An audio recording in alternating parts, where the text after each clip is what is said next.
Zelda 2 is considered the black sheep of the Zelda series, and for good reason. It changes the whole formulaic or style of the game just after the first game, mixing 2D with no top-down view and an overworld map, towns with more NPCs that you can count, many spells, sword skills, and a mix of combat that will make Zelda 2 feel like a very different but unique Zelda title among fans and the series. And that's what we're here to be talking about today. You guys already know me as Pika, you guys already know me as Co-Pika, whoever you end up calling me. Let's end up taking a dive for Zelda 2, The Adventure of Link. For the record, I like to call it Link's Adventure, but I don't really think you guys actually care about that, so let's continue on.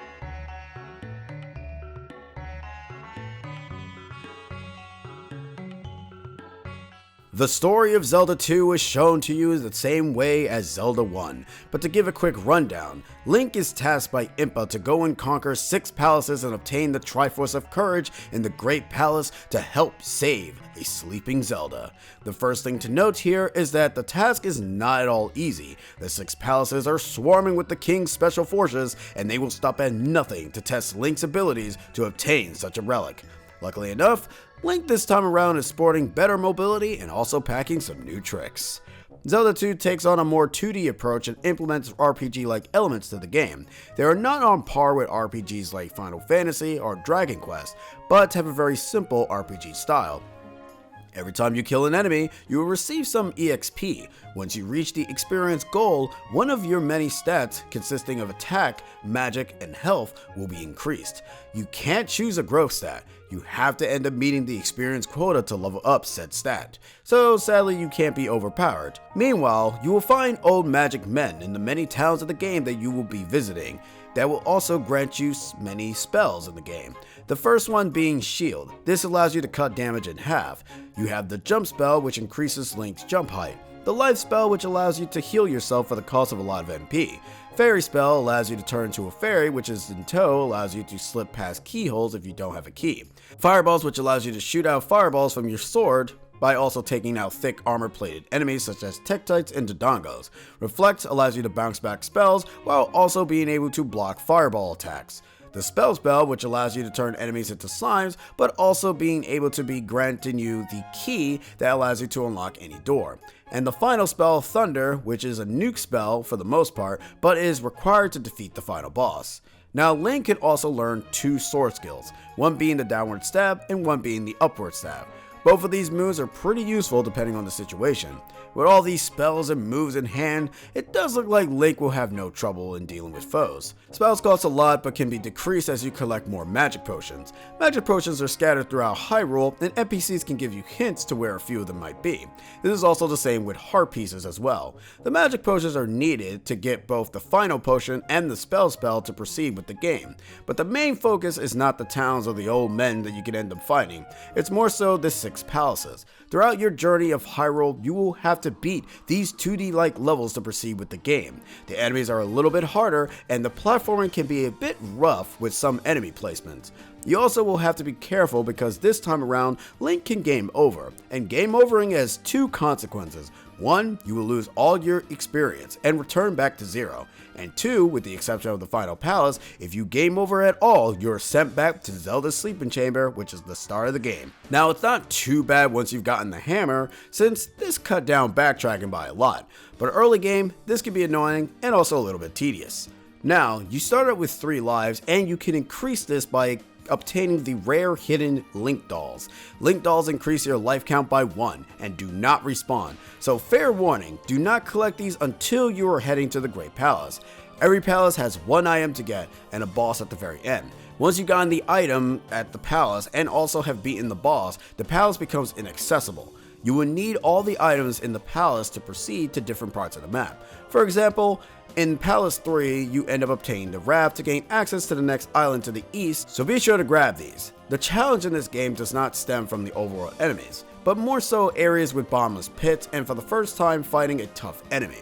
Bottomless pits are the 90% of your deaths in the game, and the reason for this, the game tends to put flying enemies in spots just for you to lose a life. Even if you're careful, chances are you will get nicked and knocked back once and fall into a pit. Nintendo really took a book from Konami with Castlevania's Medusa heads, considering the fact they do the same floating back and forth and knocking you backwards. But unlike Simon, Link does not have anything similar to a cross boomerang, or a stopwatch for that matter. You sadly will have to pray you don't get edged, hit, or knocked back too hard that you drop into a pit. But once you manage to complete the 6 palaces and are able to head to the Death Valley journey to the Great Palace, unlike all the other palaces, this one, both the journey and the palace itself, is a chore. First off, get the dolls that are saved in the overworld, and prepare to get Dark Souled, and die a lot from floating eyeballs. But once you manage to suffer and make it to the palace, you're not done yet. You now have to get to the bottom of the palace, and that's no easy task. If it's your first time, this palace will be a nightmare. But it's fairly simple. Just go left one, then go right until you meet a second Bluebird Knight, which is the new and only unique enemy that you'll find only in the Great Palace and nowhere else. Once you meet the second Bluebird Knight, you will take one last elevator down and make a left drop down to the invisible floor, and proceed right. Drop down the middle part of the room to get to the final part to where the final boss is at. Now me saying it like that kind of ends up meaning that probably means nothing to you, but all I can tell you this is that when you first end up getting to the Great Palace, go left, then go right once you have met the second Bluebird Knight. Because if you decide to end up going right immediately, since you're probably trained to always go right in some of these palaces, you will end up in a dead end and probably end up losing more of your life and also probably game over. But as I stated before, if you do end up game overing in the game, you don't really have to worry so much. The Great Palace is the only place that you will always start out here.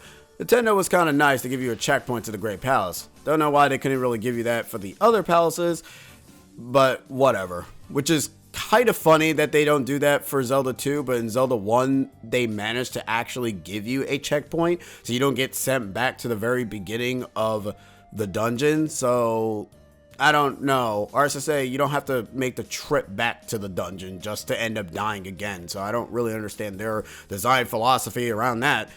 Nintendo, you did it right for Zelda 1. What the hell happened? Anyways, there are hidden red potions. They sort of act similar to the Zelda 1 red potions, but they more so recover your MP and not your health. You'll mainly be utilizing these potions to be able to restore your HP since, as I stated before, life takes a lot of MP out of you, so you might end up utilizing the red potions for that.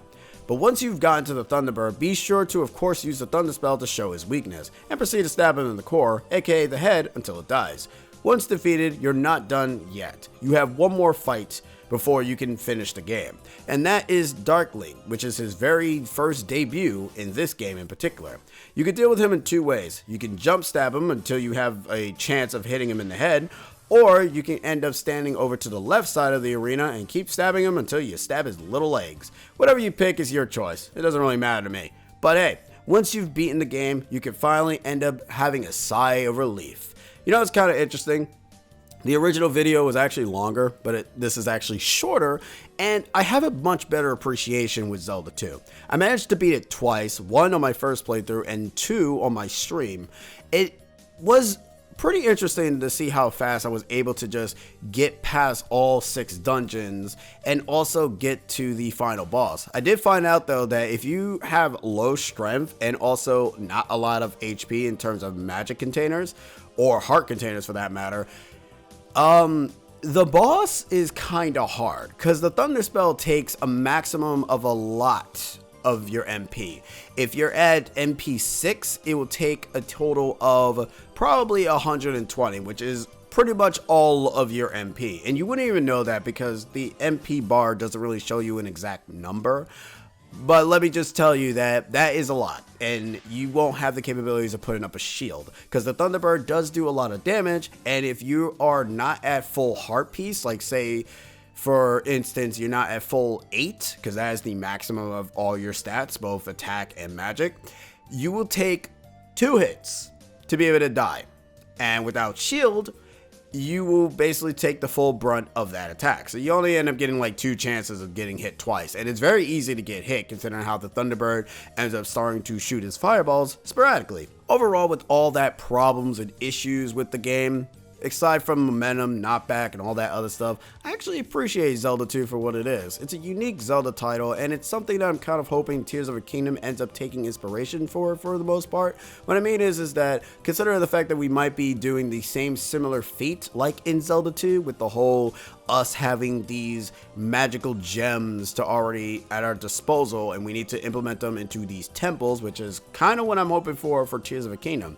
Hey, if it doesn't happen, it doesn't happen. I'm not gonna really sugarcoat it, but I will end up saying though, you guys have yourselves a weird little bird thing. So I don't know, might be the Thunderbird, might not be. And yes, all the enemies that you fight in the palace are crafted by the King of Hyrule himself. How did he manage to craft it? Well, it's kind of implied that the king end up having all 3 of the Triforce pieces and probably end up utilizing its power to be able to craft these type of enemies. So all the bosses, all the enemies, the Thunderbird, you're fighting them all. But Ganon's forces, the only ones that are Ganon's forces are kind of the more beastie-like enemies, not so much the ones that kind of look like soldiers. Speaking of soldiers, Iron Knuckles' first debut in this game, and they actually are also the King's Knights for the most part. And it's interesting to say that, like, you know, to find out that the king made these palaces not only to challenge people, but also to protect the Triforce of Courage as a whole, because he didn't want his son, the prince, who ended up hiring a wizard to end up goading Zelda to telling him where the Triforce is at.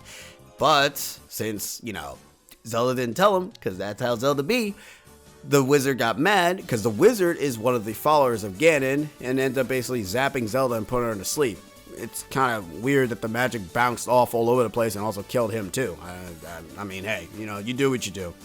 But overall, like I said, video was a little bit longer, but I'm not going to even make it even much longer with my random rant. So this is probably by far one of the shortest videos I've ever done.